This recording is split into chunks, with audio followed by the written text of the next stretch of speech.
घोड्यावर स्वार झालेल्यांचे रिकीबितले पाय लटपटल्याशिवाय राहणार नाहीत.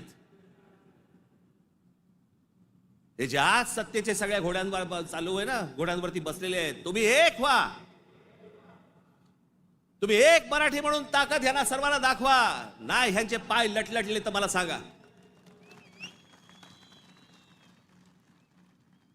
पण तुमच्यामध्ये सगळ्यांमध्ये फक्त मतभेद निर्माण करणं, बुद्धिभेद निर्माण करणं आणि त्या बुद्धिभेदातनं ह्यांना फक्त सत्ता राबवायची आहे सगळ्यांना.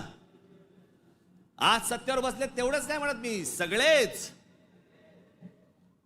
म्हणून मला तुम्हाला एवढंच सांगायचं आहे, आजच्या या गुढीपाडव्याच्या दिवशी,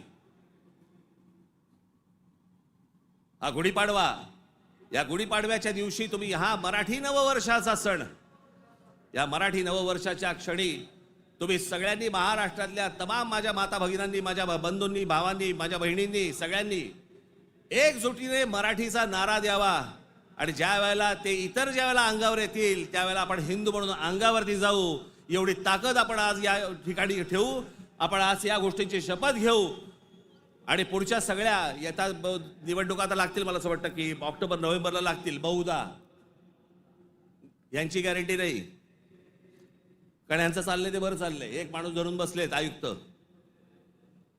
प्रत्येक ठिकाणचा. त्याच्यामुळे सोपं असतं राजकारण.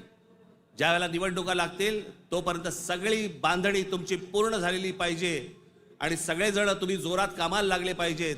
एवढी फक्त एक इच्छा, आशा, अपेक्षा व्यक्त करतो आणि पुन्हा एकदा गुढीपाडव्याच्या आपल्याला सर्वांना शुभेच्छा देऊन आपली सर्वांची मी तूर्त रजा घेतो. धन्यवाद. जय हिंद, जय महाराष्ट्र.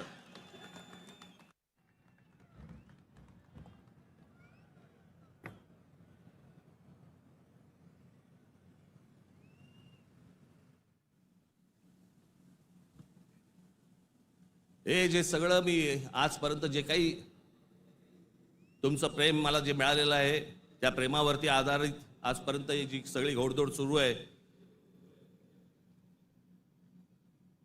ती जी ऊर्जा मला जी मिळते ना, ती तुमच्याकडनं सगळ्यांकडनं हे तुम्ही येता तेव्हा मिळतेच मिळते.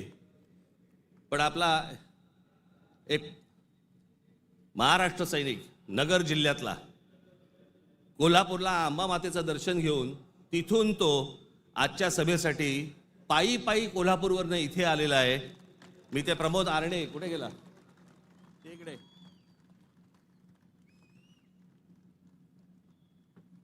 आता बस, हा पायी पायी तिथून आला.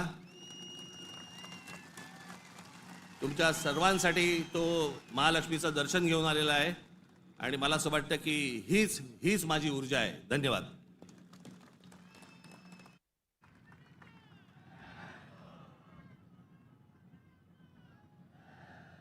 कृपया महाराष्ट्रगीत आणि राष्ट्रगीतासाठी सगळ्यांनी स्थानापन्न व्हावं.